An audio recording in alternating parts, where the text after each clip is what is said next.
Primeira carta de Pedro, meus irmãos, capítulo de número 3.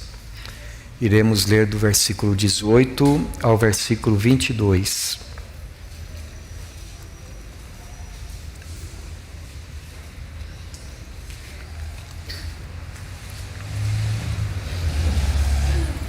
Leiamos desde o versículo 17, tá bem?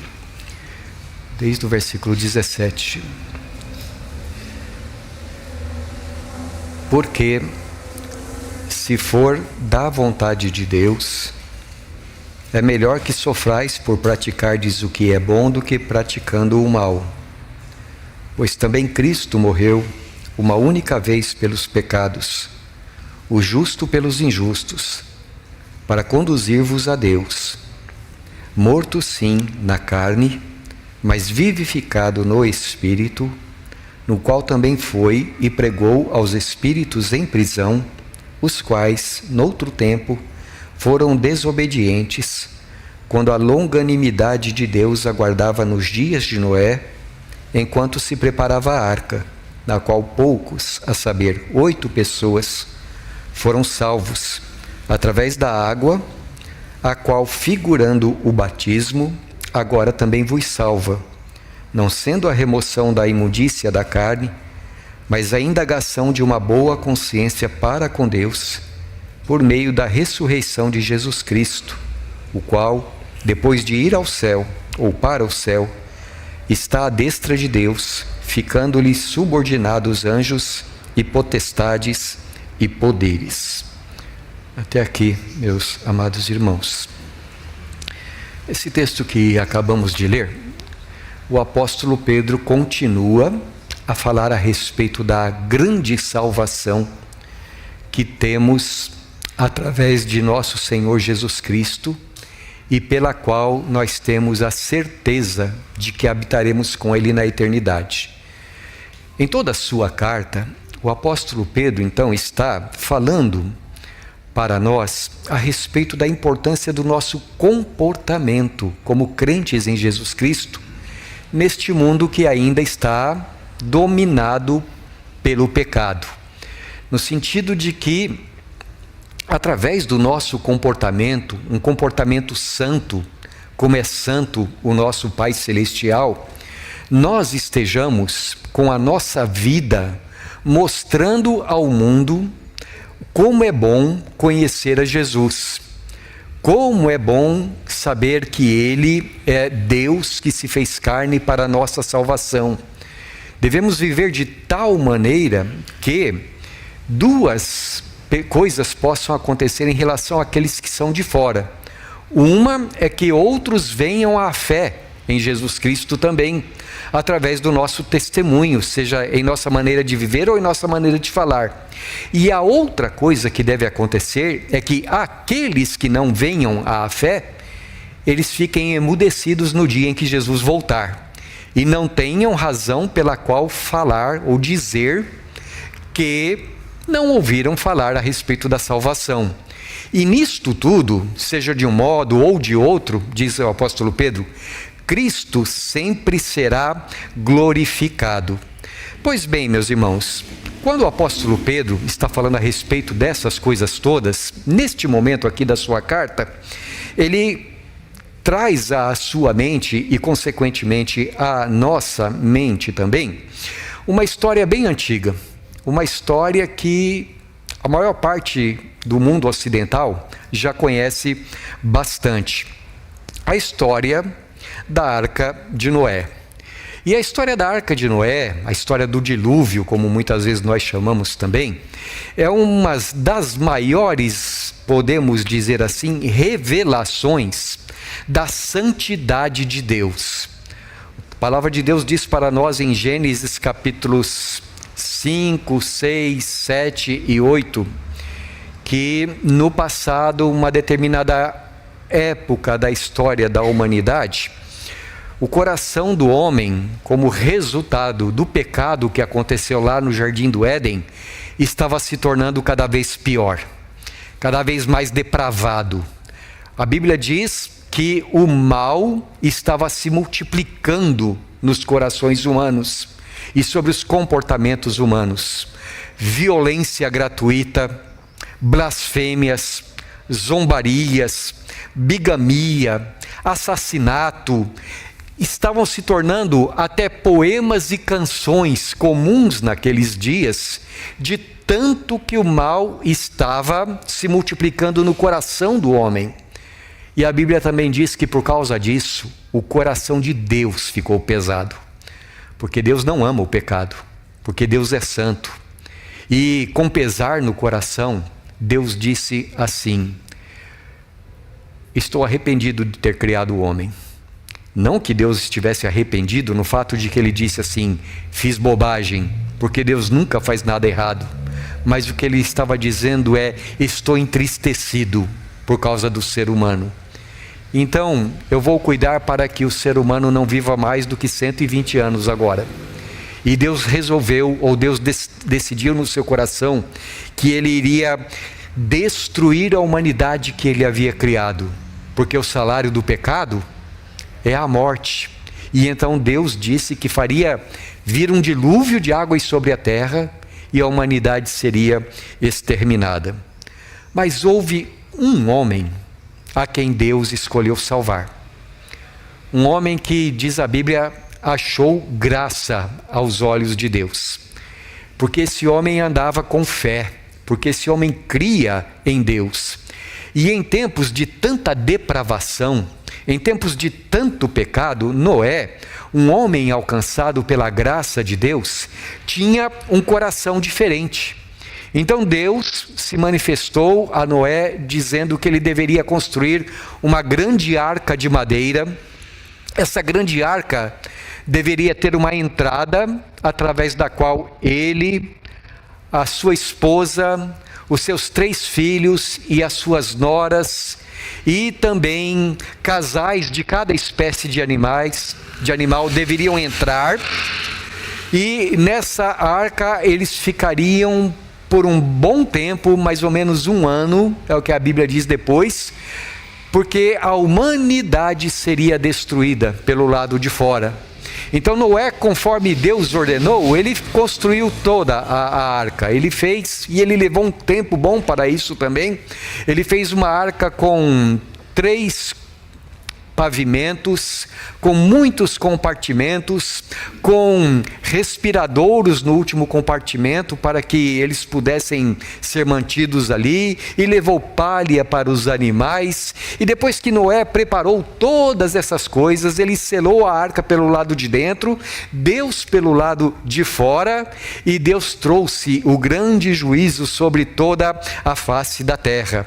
E a Bíblia diz que isso aconteceu em Hebreus capítulo de número 11, versículo 7, porque quando Deus falou a Noé a respeito de coisas que nunca tinham sido vistas da face da terra, coisas que nunca tinham acontecido, mas Deus disse para ele, irá acontecer, Noé acreditou no que Deus falou, e pela fé, ele preparou aquela arca, enquanto as pessoas do lado de fora, mais tarde o apóstolo Pedro vai nos ensinar, escarneciam do que estava acontecendo, achavam que Noé tinha algum problema, porque onde já se viu uma coisa como essa acontecer sobre a face da terra?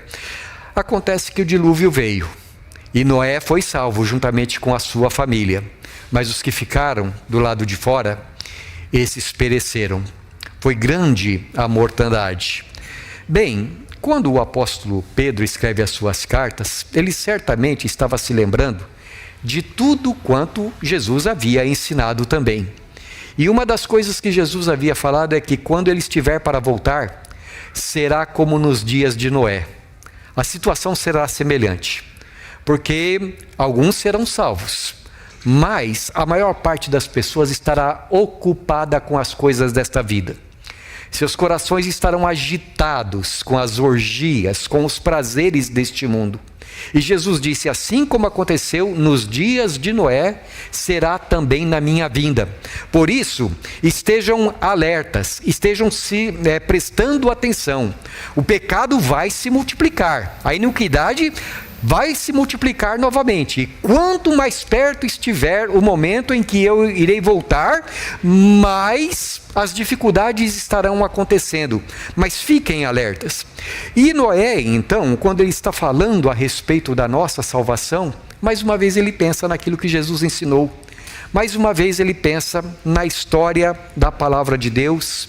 E ele diz para nós aqui neste texto que isso realmente, na verdade, já começou a acontecer. Ele diz assim: num mundo que vive em pecado, que odeia a retidão, que se opõe a Jesus Cristo, há um povo que é salvo por ele.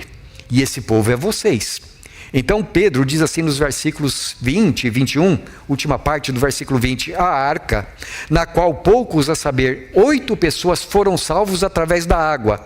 Essas coisas, Pedro prossegue dizendo, são uma figura do batismo que agora salva vocês. Mas ele explica, o batismo ao qual eu estou me referindo, não é a remoção da imundícia do corpo, não é lavar o corpo com água, mas o batismo a respeito do qual eu estou falando é a indagação ou a busca de uma boa consciência diante de Deus, isto é, uma vida transformada, uma vida que busca agradar ao Senhor. Eu gostaria então, meus irmãos, de nesta noite, seguindo a analogia que o apóstolo Pedro está fazendo aqui, meditar a respeito dessas coisas com vocês. O que Pedro está nos fazendo lembrar aqui? O que ele está nos ensinando? Primeiro ponto que eu gostaria de destacar, Pedro está falando, no contexto todo da sua carta, que o dia do juízo de Deus está chegando sobre este mundo. Por favor, veja no capítulo 4, no versículo 7. Pedro diz assim, ora, o fim de todas as coisas está próximo. Sede, portanto, criteriosos e sóbrios, a bem das vossas orações. Eu quero destacar essa primeira expressão, o fim de todas as coisas está próximo, está perto. Não é que o apóstolo Pedro estivesse pensando que Jesus voltaria para o dia do juízo logo naqueles dias. Não, Pedro ele tinha consciência de que para o Senhor 1000 anos são como um dia. Então quando ele diz que o dia do Senhor está próximo, ele não está necessariamente falando da proximidade no sentido cronológico em que para aquela primeira geração, já o Senhor Jesus estaria voltando. Mas é que com relação à eternidade, sim, o dia do juízo está bem pertinho, está quase chegando. Pense por um momento na eternidade. Quantos anos dura a eternidade? Para sempre. Milhões e milhões e milhões e milhões incontáveis de anos. Então, se você pensar um pouco à luz da eternidade, você de fato vai chegar à conclusão de que a vinda de Jesus está muito próxima. Ou que se Jesus não vier enquanto você está vivo, o que vai acontecer antes? Você irá para a eternidade, né? Então, neste sentido, é uma coisa bem próxima de nós. Agora, uma certeza que nós podemos ter é que o dia de chegar à eternidade está bem próximo também. Com relação à eternidade, o apóstolo Pedro fala algo mais, ou aliás, ele fala muito mais ainda na sua segunda carta. Na segunda carta ele diz assim, irmãos, nas 2 cartas que eu escrevi, eu tenho procurado trazer à mente esclarecida de vocês a lembrança de tudo que Jesus ensinou. E uma das coisas que Jesus ensinou é justamente sobre isso, sobre a volta dele. Eu gostaria de ir com os irmãos agora, então, lá para a segunda carta do apóstolo Pedro. E agora no capítulo de número 3, os versículos 10 e 11, falando a respeito da volta do Senhor Jesus. Ele diz bastante coisa aqui no capítulo 3, nós vamos ver alguns versículos aqui, mas vamos começar com o versículo 10 e 11. E Pedro diz assim a respeito da vinda de Jesus: virá, entretanto, como ladrão o dia do Senhor, no qual os céus passarão com estrepidoso estrondo, e os elementos se desfarão abrasados. também a terra e as obras que nela existem serão atingidas, visto que todas essas coisas hão de ser assim desfeitas, deveis ser tais como os que vivem em santo procedimento e piedade. Vamos rapidamente ver novamente o que ele está dizendo aqui.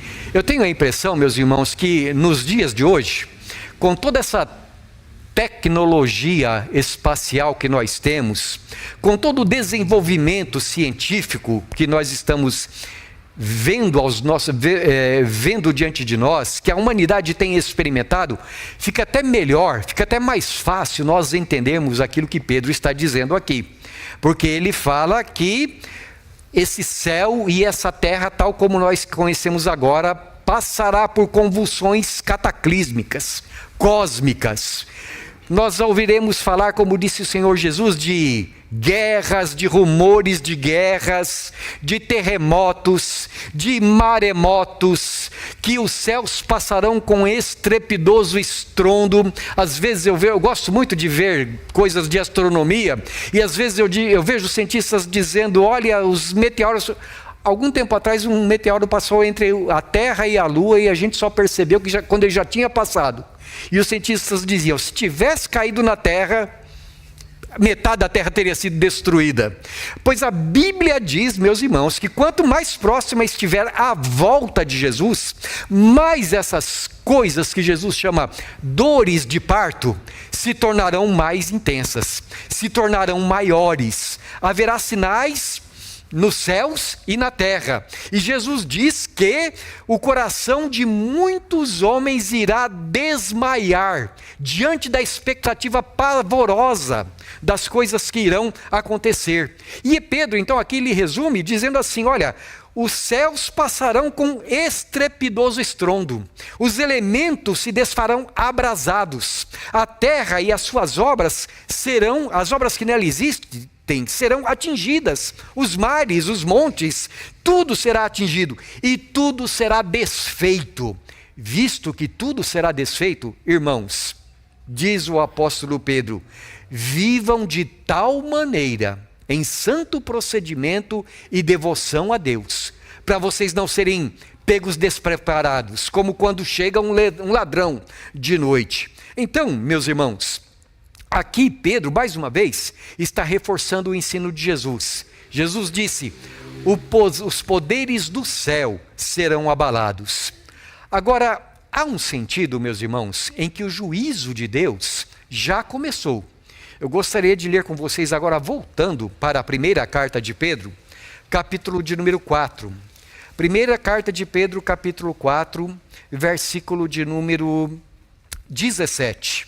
Está escrito assim, porque a ocasião de começar o juízo pela casa de Deus é chegada. Ora, se primeiro vem por nós, qual será o fim daqueles que não obedecem ao Evangelho de Deus? Veja, Pedro está dizendo assim, olha, a ocasião, a hora de começar o juízo, embora os céus vão se desfazer um dia, o juízo já começou. E começou por onde? Ele diz, pela casa de Deus. Isto é, pela igreja. Com isto, meus irmãos, nós entendemos que, pelo contexto aqui do apóstolo Pedro, ele está nos ensinando, aliás, na carta inteira, que o juízo aqui, neste sentido, se refere primeiramente à purificação daqueles que estão na igreja. No sentido de que, através dos sofrimentos, das provações que ele tanto fala aqui nessa carta, eles são, para os verdadeiros crentes em Jesus, uma purificação espiritual, um crescimento na fé, como ele diz no primeiro capítulo aqui desta carta, a sua fé está sendo purificada, está sendo provada, para que no dia que Jesus vier, ela esteja mais pura do que o ouro refinado. Nesse sentido, então, o juízo já começou. Ao mesmo tempo em que o juízo vem para purificar a fé dos verdadeiros crentes, vem também para mostrar quem é falso crente. Porque aquele que realmente não tem fé em Deus, ele simplesmente se afasta de Deus no meio das provações. Como disse o Senhor Jesus, não é todo aquele que recebe a mensagem que vai produzir fruto. Então Jesus disse: daqueles cujas provações, cujas perseguições fazem com que a semente semeada no seu coração seja tirada e eles não produzem nada. Então há um sentido em que os verdadeiros crentes estão sendo purificados, mas os falsos crentes também estão sendo demonstrados. Isto é, aqueles que não são verdadeiros cristãos, o Senhor Jesus, por assim dizer, já começou a fazer a separação entre o joio e o trigo. Quando ele vier, então tudo isso será manifesto. Mas o juízo, diz o apóstolo Pedro, já começou. Quando Pedro diz que o juízo já começou, e nós fazemos as contas, e ele diz que Jesus voltará em breve, então por que será que, aos nossos olhos, o Senhor Jesus está demorando tanto para voltar? Eu penso, meus irmãos, que existem duas respostas aqui na carta do apóstolo Pedro e que nos mostram o porquê que Jesus parece demorado. O primeiro é o que nós podemos chamar de a longanimidade de Deus. E o segundo é o que nós podemos dizer aquilo que Deus tem preparado para que, dentro da sua longanimidade.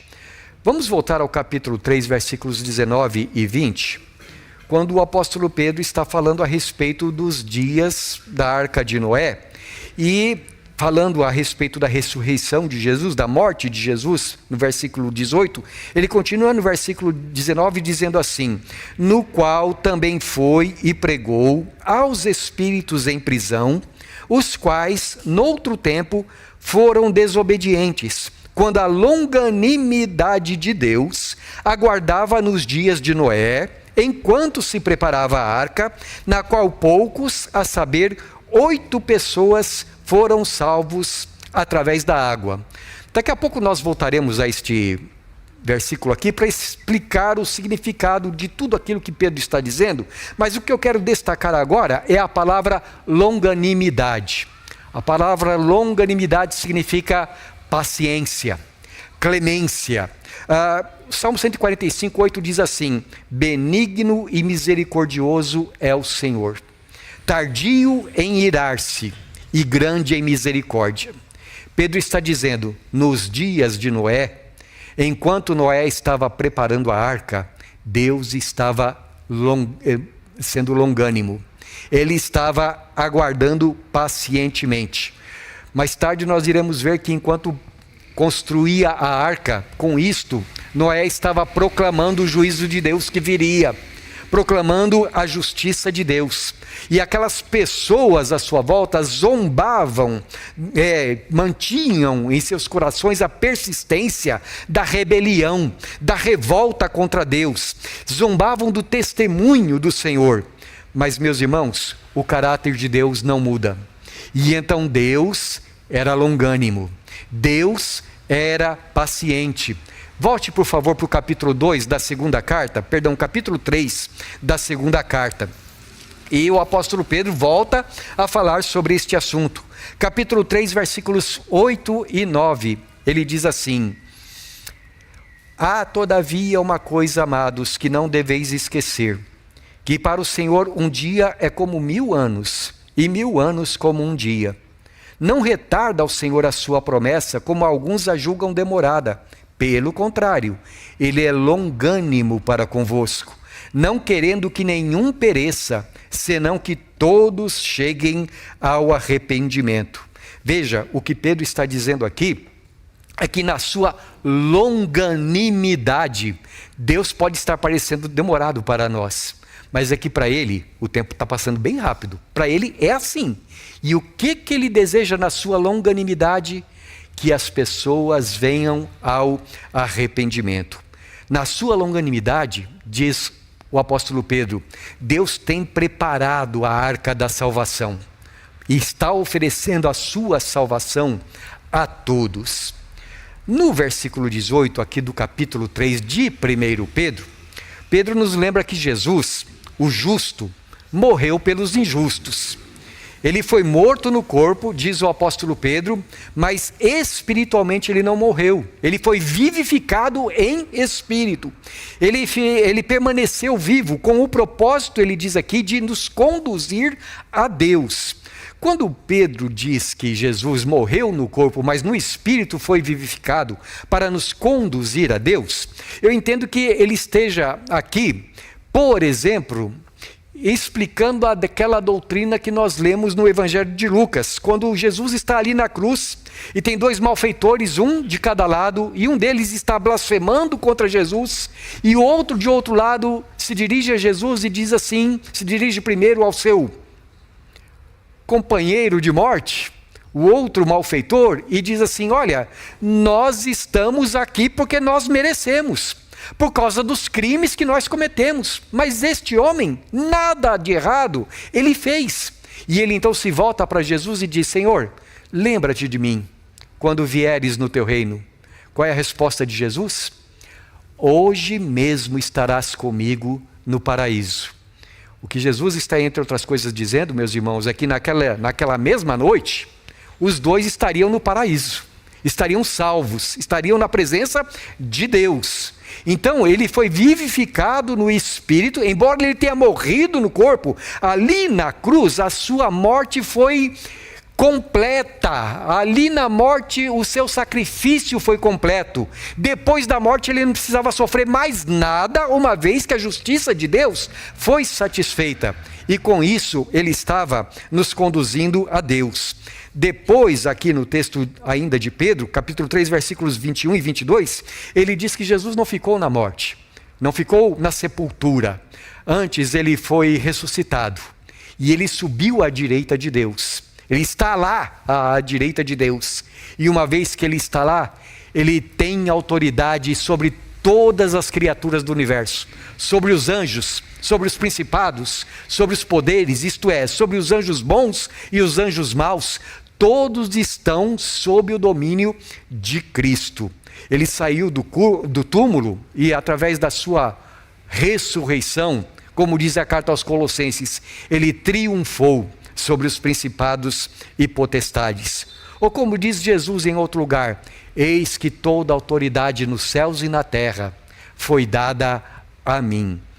Eu sei que aquilo que eu vou falar agora é meio, digamos assim, desajeitado, mas nós podemos colocar da seguinte maneira: assim como a arca salvou aquelas 8 pessoas no tempo do dilúvio, agora Jesus é a arca da nossa salvação. Jesus morreu por nós, e aquele que está em Cristo está salvo também. Aquele que conhecer o fato de que haverá um juízo, que ele é pecador e que ele precisa ser salvo, aquele que crer em Cristo, desde agora, também já está salvo. Mas tem um terceiro aspecto, uma terceira verdade que eu gostaria de destacar aqui. É que Pedro está dizendo que é dever de todos os seres humanos buscar essa salvação em Cristo Jesus.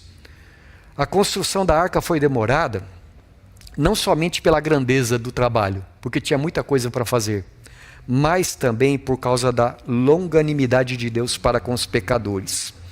Esses versículos 19 e 20, meus irmãos, eles são um pouco mais difíceis da gente entender. Está escrito: no qual, isto é, Jesus foi vivificado no Espírito e pregou aos espíritos em prisão, os quais no outro tempo foram desobedientes, quando a longanimidade de Deus aguardava nos dias de Noé, enquanto se preparava a arca, na qual poucos, a saber 8 pessoas, foram salvos através da água. Esse texto, às vezes, ele é interpretado de um modo que nós julgamos estranho às doutrinas bíblicas, porque há pessoas cujo entendimento é que Jesus, quando morreu e o seu corpo foi sepultado, o Espírito de Jesus foi ao lugar de castigo, onde estão os espíritos em prisão, que foram desobedientes nos dias de Noé. Então aquelas pessoas morreram no dilúvio, foram para o lugar de castigo, estão lá até agora, e Jesus, depois que morreu, foi lá para proclamar para eles a vitória sobre Satanás. Nós não concordamos com essa interpretação. E por que nós não concordamos com isto? Primeiramente, meus irmãos, porque como eu já lembrei há pouco, Jesus disse assim para o homem que estava do seu lado ali na cruz: hoje mesmo estarás comigo no paraíso. Então Jesus não foi para um lugar de castigo. Ele foi para um paraíso, que em Apocalipse, em 2 Coríntios capítulo 12, é o nome que é dado para o céu, para a habitação de Deus, o lugar para onde vão os salvos. Jesus não precisava ir para um lugar de castigo, porque ali na cruz ele já levou todos os nossos castigos. Essa é uma primeira razão. Em segundo lugar, o apóstolo Pedro diz que Jesus foi e pregou aos espíritos em prisão. E que sentido teria Jesus pregar ali no lugar de castigo, se a carta aos Hebreus nos diz que ao homem está ordenado morrer uma só vez e depois disso o juízo? Ninguém seria salvo ali do inferno, ninguém seria tirado de lá. Então não teria sentido Jesus ir até lá também para falar que Satanás foi derrotado. Não tem que dar satisfação ali no inferno a respeito de nada. Como é que nós entendemos esse texto então? Em que sentido Jesus pregou para os espíritos que agora estavam em prisão, aqueles espíritos rebeldes nos dias de Noé? Por favor, vá para a segunda carta, mais uma vez. Capítulo 2, versículo de número 5.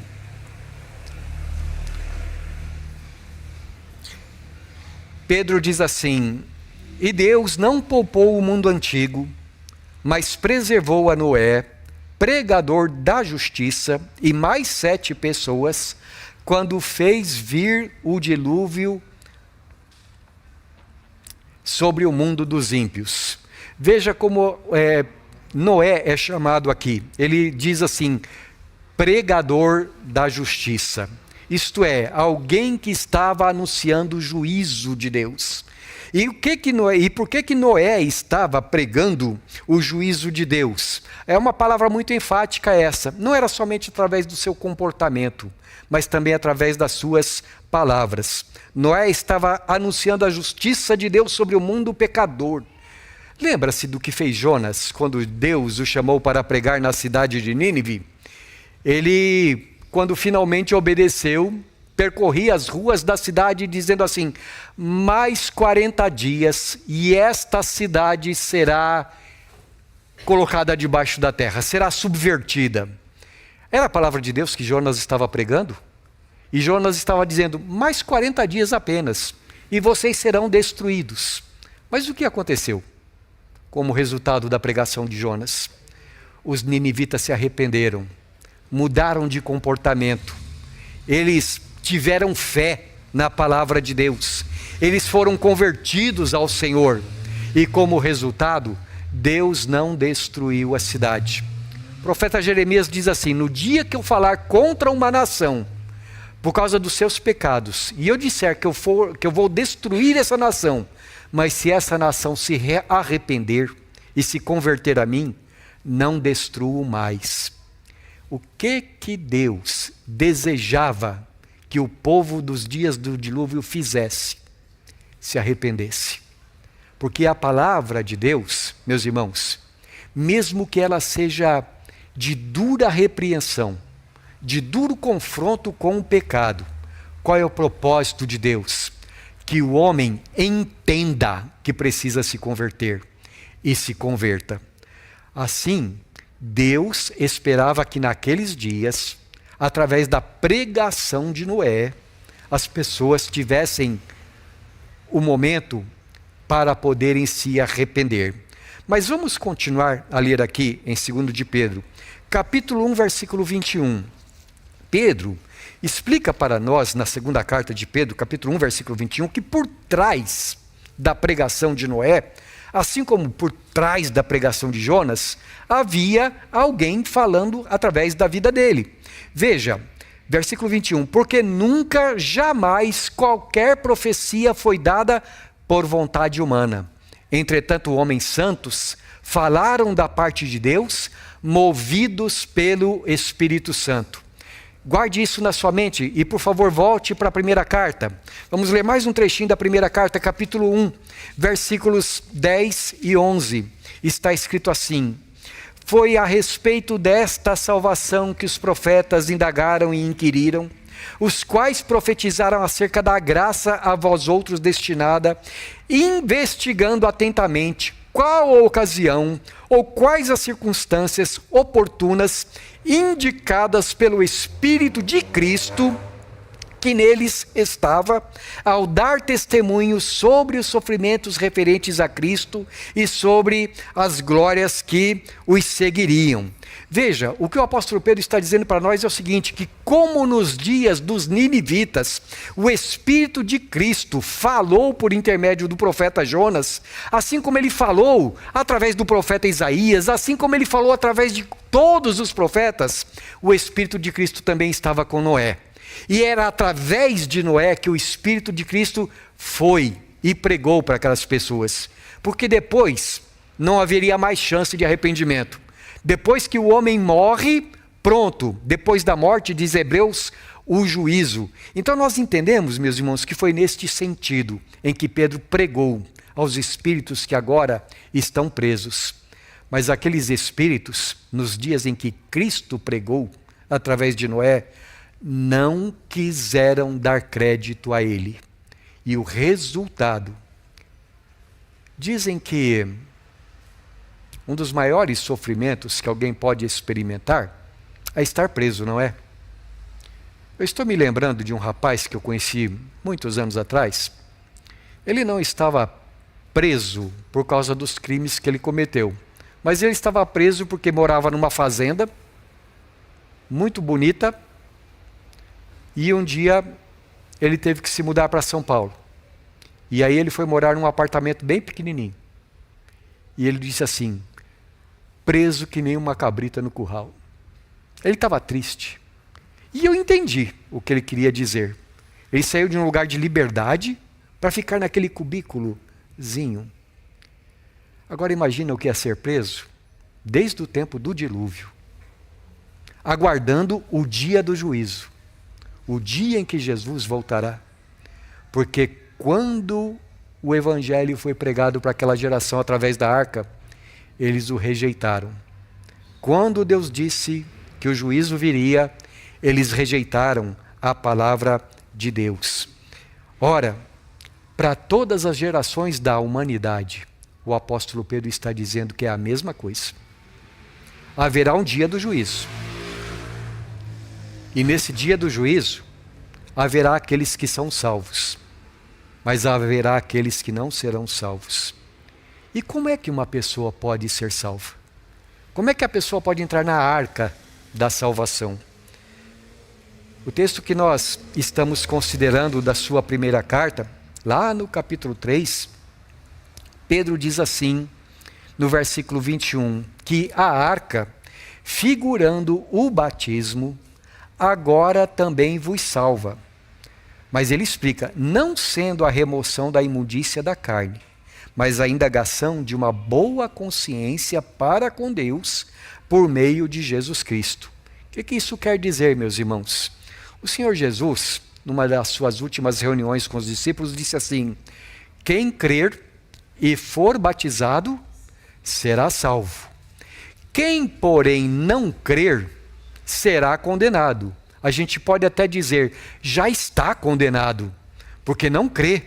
Agora, veja, ele não está dizendo aqui que quem não for batizado não será salvo. É quem não crer que está condenado. Mas, ao mesmo tempo, ele diz que quando o evangelho é pregado, as pessoas precisam ser batizadas. O que isso quer dizer? Quando a pessoa é derramada água sobre ela, o que isso significa na vida dela? A Bíblia deixa muito claro que é um símbolo do lavar regenerador do Espírito Santo. É uma transformação espiritual pela qual a pessoa passa, através da fé em Jesus Cristo. É por isso que o apóstolo Pedro explica para nós, olha, quando eu estou falando de batismo, eu não estou falando de lavar o corpo, mas eu estou falando de buscar uma boa consciência diante de Deus, uma vez que Cristo morreu e ressuscitou por nós. Ou de outra maneira, como diria o apóstolo Paulo, se você crer no teu coração que Jesus morreu e ressuscitou, se você reconhecer a Jesus como Senhor, será salvo.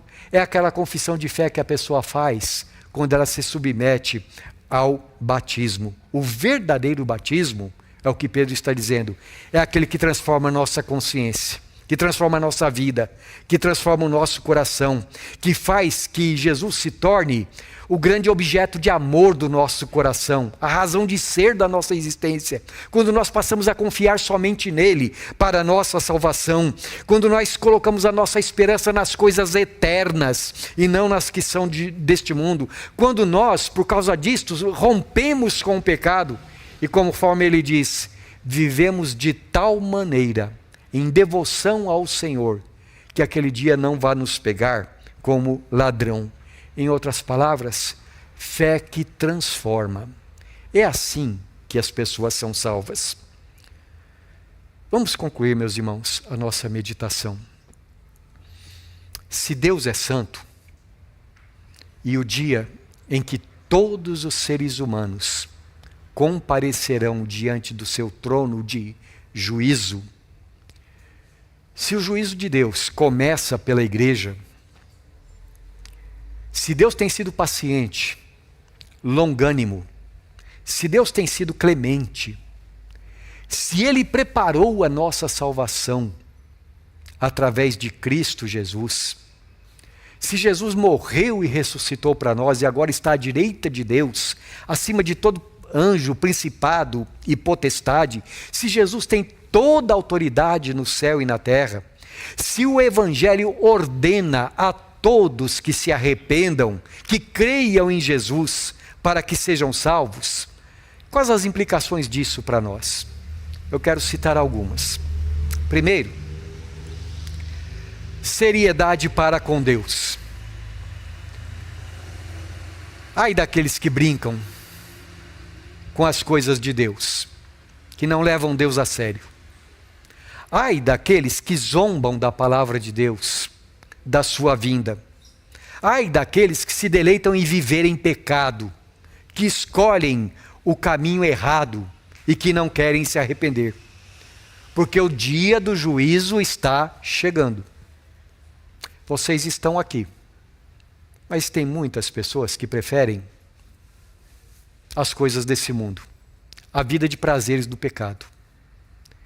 Há muitos nos dias de hoje que escarnecem da palavra de Deus, que dizem que o povo de Deus é tolo por acreditar nesses mitos, nessas lendas, ou numa linguagem mais chula, nessas histórias de carochinha. Irmãos, o dia da vinda de Cristo está chegando, e ai daquele que não estiver preparado. Então a primeira coisa, levar as coisas de Deus a sério. Inclusive aqueles que se dizem crentes. Porque em tantos lugares as pessoas estão se reunindo em nome de Jesus, mas não têm temor de Deus no coração.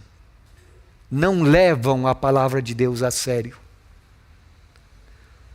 Segundo, nós precisamos entender, como diz o apóstolo Paulo, a severidade de Deus para com aqueles que não creem.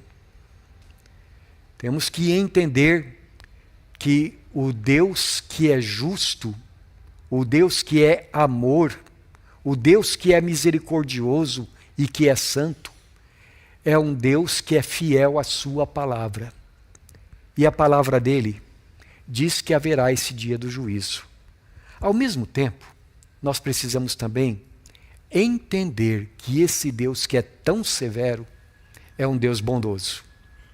Severo para com os que o ridicularizam, mas bondoso para todos aqueles que o buscam. Deus é longânimo. E Deus, Ele tem no seu coração o prazer em dar perdão, em dar vida eterna, em dar transformação àqueles que obedecem ao seu mandado de crer.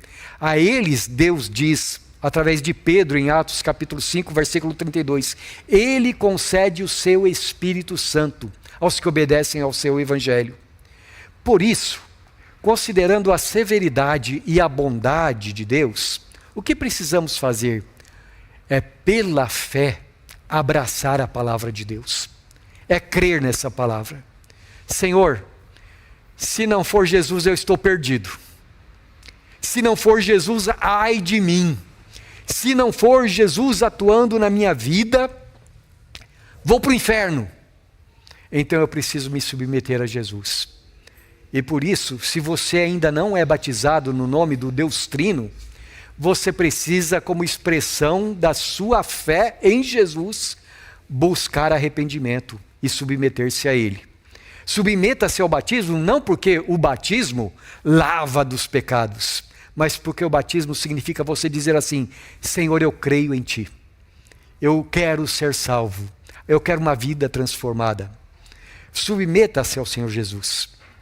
Mas e se você é batizado? Então o que você precisa fazer? Viver de acordo com a sua profissão de fé no batismo. Não ser uma pessoa que apenas um dia recebe a água do batismo e fala, eu creio, para depois pensar assim, bom, agora que eu tenho o meu nome no hall de membros da igreja, está tudo certo, eu nem preciso ir para a igreja. Já viu daquelas pessoas que vêm à igreja no Natal, no Ano Novo, para entrar o Ano Novo com o pé direito? Não seja uma pessoa assim. Mas participe da igreja porque você ama a igreja, porque você ama Jesus, porque o teu coração, a tua vida foi transformado. É sinal e selo da sua fé, como diz o apóstolo Paulo, quando você se torna membro da igreja. E então, pelo poder de Deus que habita em você, viva de acordo com a sua profissão de fé. Persevere no meio das tribulações. Não seja crente chuchu, seja crente pra chuchu. No sentido de que seja um crente de verdade. Quando vierem as provações, não faça corpo mole diante das provações. Diga, não, o Senhor está comigo. O Senhor é a minha ajuda. O Senhor é a força da minha vida. Saiba que vale a pena você sofrer porque você ama a Jesus. Não pense que se você estiver sendo perseguido, você é uma pobre pessoa que está sofrendo e coitada de você, não. Você está sofrendo por causa do nome de Jesus. Então, vale a pena, porque o galardão é grande, porque a coroa da vida está prometida para você. Também, uma outra coisa, saiba que o diabo não tem poder sobre a sua vida. Porque, como diz o apóstolo Pedro, ele anda em derredor, bramando como leão, procurando alguém para devorar. Mas Jesus é maior do que os principados e potestades. Ele está no trono de Deus e não Satanás. E por último, sabe qual é a razão de você estar nesse mundo, não é? É para que, olhando para vocês e aquilo que vocês falam, as pessoas, assim como ouviram o Evangelho através de Noé, ouçam através das suas vidas. Vocês são o Noé dos dias de hoje. Vocês, através do seu comportamento, da sua vida, do que vocês falam, estão anunciando para o mundo incrédulo que Jesus voltará. Que assim seja, que você seja um pregador da justiça na sua geração. Amém.